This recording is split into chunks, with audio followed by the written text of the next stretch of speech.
আফ্রিকার দেশ কঙ্গোর north Kivu প্রদেশে ভয়াবহ এক খনি দুর্ঘটনায় প্রাণ হারিয়েছেন ২ শতাধিক মানুষ।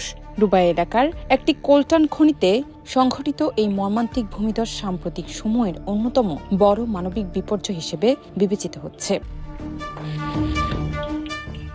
খনিতে কাজ চলাকালীন হঠাৎ করে উপর থেকে বিশাল মাটির স্তূপ ধসে পড়ে। এতে খনি শ্রমিকদের পাশাপাশি সেখানে উপস্থিত নারী ও শিশুরাও চাপা পড়েন। বিদ্রোহীদের নিযুক্ত গভর্নরের মুখপাত্র লুম্বুম্বা কম্বেরো মুইসা আনুষ্ঠানিকভাবে জানিয়েছেন, এই ঘটনায় অন্তত ২ শতাধিক মানুষের মৃত্যু হয়েছে। তবে প্রকৃত মৃত্যুর সংখ্যা ২২৭ জন পর্যন্ত হতে পারে বলে আশঙ্কা করা হচ্ছে। জানা গেছে, বর্ষাকালের টানা ভারী বৃষ্টিতে এই অঞ্চলের মাটি অত্যন্ত নরম ও ভঙ্গুর হয়ে পড়েছিল।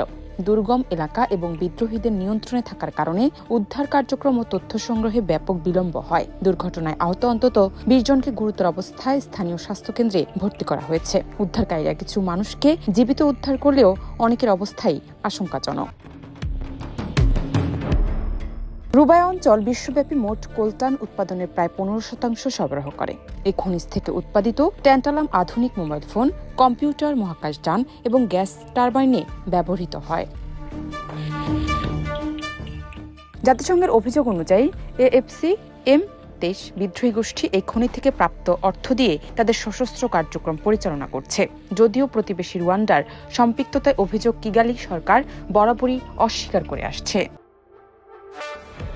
জান্নাত নিপু, দেশ রূপান্তর।